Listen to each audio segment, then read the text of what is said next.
TAKEdown MMA. I am Albert Gonzales. Make sure you keep checking out our show on ibtv.us, Roku, and YouTube.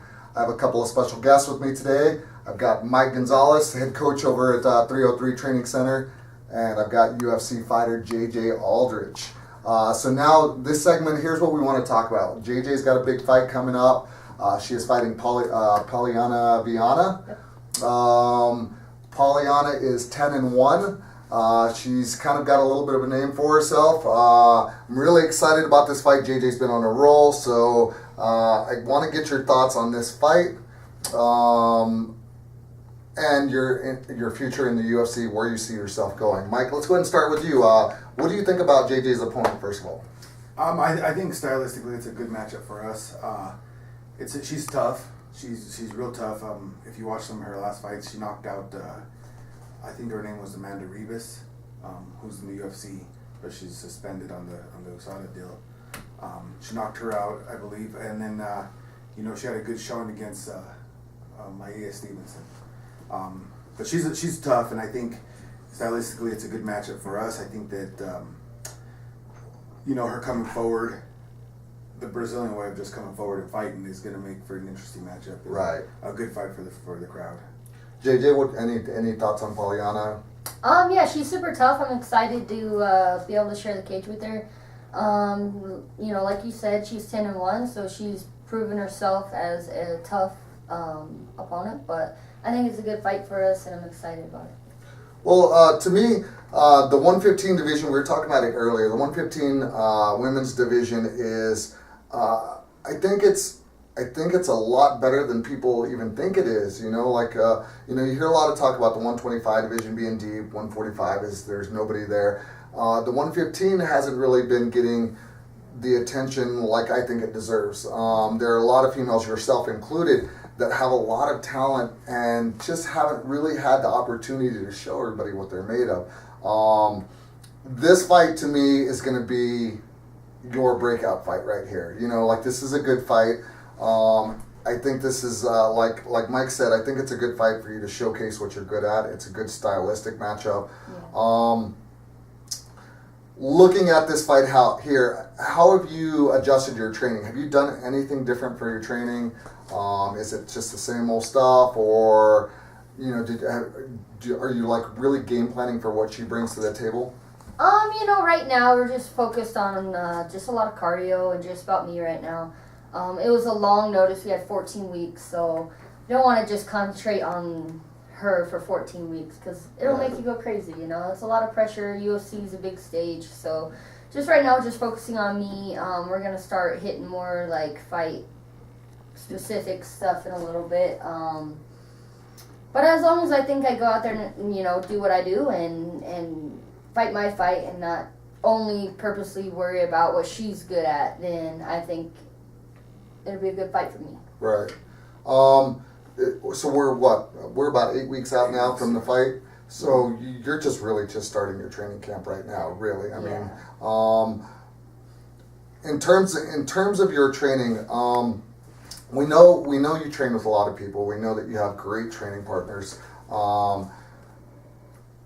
How has that helped affect your mentality going into fights?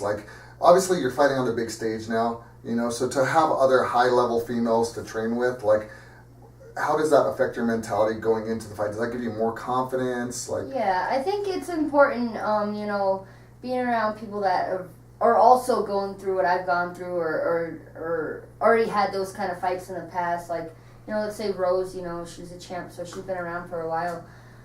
Just being able to, not just the training wise, but mental aspect of it also, it's a really stressful thing, and it's good to know that you're not the only person going crazy at times or feeling a certain way. So it's really important, I think, just having a tribe around you that knows what you're going through and knows what you need individually. And obviously you've got great coaching. So you've got Mike, he's your head coach. You've got Tony Basil, who to me never gets enough credit for how good he is at being an MMA coach, or even though he's mainly focused on the jiu-jitsu, he's got a very sharp mind when it comes to MMA. You've got Pat Barry helping out. to me, like, and especially with your style, like, it just rounds everything out. Like, you've got the best of all the worlds here. I mean, like, you've got Pat Barry as your kickboxing coach, and you've got Tony working on your ground stuff. You've got Mike rounding out all your MMA stuff. Having all of these people behind you like this, when you go into a fight, what really do you think sets your team apart from all the other teams around here? Like, you know, any of the gyms around here, what do you think out of those guys sets them, makes them different? Because they've had so much success. It's different with everybody, you know. I think different personalities match different fighters, and I think it's taken this long to just figure out the right solution, you know, and having Mike there with me, you know, support, you know, going through everything. We've been together forever now, so it's like we know what's going on. We know the vibes. We know the little things here and there. Right. And Zach, he's always there helping me cut weight, making sure my weight's on point, make sure my wrestling's on point. You know, always drilling when I need a drilling person. Tony, you know, he knows the game so well. And Pat, you know, he's so intelligent. He was intelligent before, like, further on than people realize. You know, I don't even think he realizes how much he knows about the game. So it's really just a formula, I think, and it's the right formula for me. It might not be, it's not going to be the right formula for everybody, you know, but it's the right formula for me. And it's taken a while to figure it out, but, you know, we're at the point in my career where everything came together at the right time. Right. Well, so speaking to you, Mike, like, getting JJ to this point right here, we know as an amateur, you guys took really tough fights all the time. All the time. You don't see that a lot in the amateurs. You see a lot of kind of building records and slowly bringing fighters along. You guys jumped right in the deep end. Like, you guys had some super tough fights early on in her amateur career. Yeah. Maybe affected her record a little bit in the beginning. Like, your second amateur fight was Raquel, correct? Raquel Pennington. Yeah. You know, that's crazy. That's your second amateur fight. That's nuts. But taking fights like that, now all of a sudden you come into the pros, and basically you've been fighting at the pro level for quite a while now. So your thought process going into that, you know, like a lot of coaches were going to want to scale it back a little bit. You were the opposite. Well, it came down to, you know, we couldn't find a fight here locally, and I kind of told her, I said, well, there's two options we can go, is we can wait and sit, or we can take whatever throws at us. And, I mean, when they take you on the road, I mean, you're not there to win. Right? So you're fighting whoever's the toughest people, and that's just how it came about. And I think in the end it all worked out perfect, because now we don't look at a fighter and say, oh my gosh, that's a tough fight. You know, we say, okay, fine, because in the UFC, you know, until you have probably a good name, you know, you fight who they give you. Right. And they threw Pollyanna at us, and, you know, we responded in 5 minutes and said yes. I mean, what are we going to say? You know, no. Well, clearly it's paid off, because, you know, she's 6-2 now as a pro. She's got an outstanding record, and at no point against anybody really has she looked like she's just overmatched. You know what I'm saying? Yeah. So, and to me, a lot of that goes back to the amateur days, just the level of opponents you were fighting as an amateur. So, you know, we got to give props to you guys for that, because just, you could take the people you fought from amateur to pro and stack them up against pretty much anybody in the UFC, and I feel like you're right in the same area with everybody else. So moving forward, not to look past this fight, because I know I hate it when my fighters do this. I've got a couple of fighters, I'm not going to mention any names, but they have fights scheduled and they're already talking about who they're going to call out next, and I'm like, you know, just focus. But from this side, so you get past Pollyanna. What's next for you? Like, is there somebody you really want to fight? Is there somebody you don't like? Is there somebody you just want to beat up? I think there's always certain people, like, you're like, oh, I'd love to fight them, but is that person fighting them next gonna do anything for my career? Probably not. So really, I just, if, you know, after August 4th, I just want to keep climbing slowly. You know, everyone's in a rush to get to the top and want to be in the top 10 right now. I don't think it's really important. I think just do a slow climb and you'll get there when you're ready, you know. There's no need to rush it. There's no need to try to be in the top 10 right now. You know, I'm 25.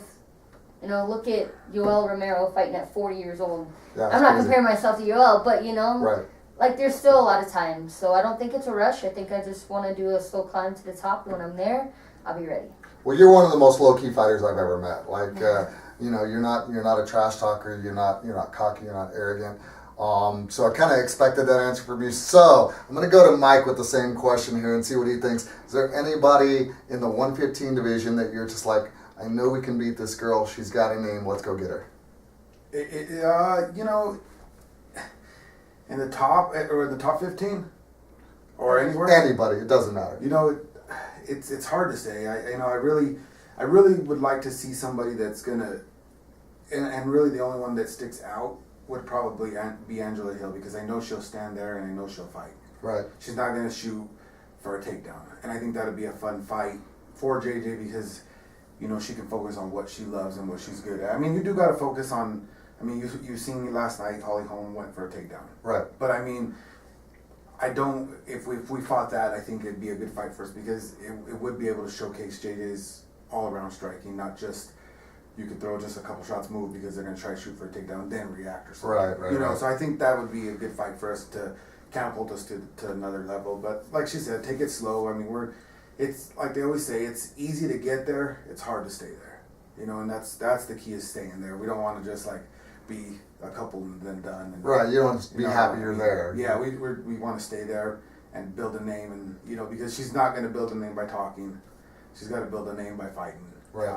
Other than that, I think, you know, that fight sticks out, because I think that would be a good fight for everybody. But stylistically, I think that'd be a really good fight.